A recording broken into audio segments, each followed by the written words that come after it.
सुधीर कुमार जी, दिल्ली से। राधे राधे महाराज जी। महाराज जी, जब कोई लड़का अपने विवाह के समय लड़की के पिता के सामने दहेज की इच्छा या मांग रखता है और लड़की के पिता इच्छा पूरी भी करते हैं, तो क्या ये उस लड़के पर लड़की के पिता का कर्ज चढ़ जाता है? या अगर कर्ज नहीं है, धर्म से रहित बात है। ब्याह सुयोग्य कन्या सुयोग्य वर देख करके तय किया गया, ब्याह हो गया। अब लड़की पक्ष का जो भाव था वो वर पक्ष को दे दिया, बातचीत नहीं। कहीं भी हमें शास्त्र में नहीं लिखा मिला कि उन्होंने हमसे कहा कि हम इतना इतना इतना देंगे। वो कन्या दी, उसके साथ जो उनका भाव रहा, वो चाहे 1000 सोने के रथ, 1000 हाथी, ये वो दे दिए।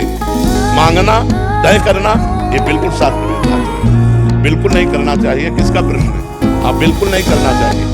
ना तो लड़के पक्ष को ये बात रखनी चाहिए, लड़के पक्ष को बात रखनी चाहिए तुम्हारी लड़की हमारे लड़के के सुयोग्य वर ये काफी है, अब आपका जो मनावे सो दे देना, हम उसकी आकांक्षा नहीं रखते। लड़की पक्ष को चाहिए कि जैसे पुत्रों को विभाजित संपत्ति किया, ऐसे कन्या का भी हिस्सा लगा करके उसके साथ दे देना चाहिए, बिना मांगे दे देना चाहिए। मांगना ये दहेज के अंतर्गत आता है। दहेज प्रथा ये हमारे संस्कारों को, हमारे धर्म को ये मिटिया मेट कर रही है। लड़की हुई सुनते ही उसका पिता जल जाता है। लड़की हुई क्यों? क्योंकि अब दहेज देना पड़ेगा। दहेज में लोग ऐसे मांग रहे हैं कि पूछो मत। वो किसी तरह कमा खा करके जी रहा है और वो लाखों का पर्चा बना देते, तो इससे तो लोग गर्भ में लड़की पात करवा देते। अगर देखा या गर्भ हुआ, लड़की हुई, तो इनके इन प्रकार वो नष्ट करना चाहते हैं। ये दहेज प्रथा ही तो ऐसे आचरणों को प्रेरित करती है। और तुम अपनी कमाई से नहीं तृप्त होगे, वो लड़की दे, केवल लिंग परिवर्तन से ही तुम मान हो गए क्या? वो भी तो एक शरीर आ रहा है तुम्हारे पास, और तुम भी एक शरीरधारी हो। तुम पुरुष लिंग हो, केवल इसलिए तुम महान हो गए। वो स्त्री लिंग है तो लघु हो गई क्या? विचार करके देखो, तुम केवल पुरुष लिंग हो, बस इसी यही बात तो है। वो स्त्री लिंग है, केवल यही बात, वो तुम्हारे घर आ रही है। ब्याह का तो मतलब है कि जो पान फूल बने वो हम आपके चरणों में समर्पित करते हैं, अपनी बेटी समर्पित करते हैं, आप आनंद से गले लगा करके उनको विदा किया, ये बात रही। और ये दहेज प्रथा जब तक रहेगी हमारे समाज में कलंक है, कैंसर है। ये जो लड़कियों के अस्तित्व को मिटाने वाली है, जो लड़की के प्रति हे भाव पैदा करने वाली। और ये लोग नहीं समझते कि आज हमारे राष्ट्र की प्रथम पुरुष राष्ट्रपति लड़की ही है।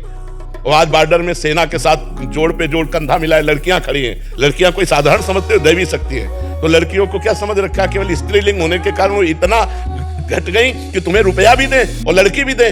सुशील, सज्जन, शांत, परम पवित्र परिवार कोई लेने के लिए लड़की तैयार नहीं, तैयार है रुपया लेने के लिए।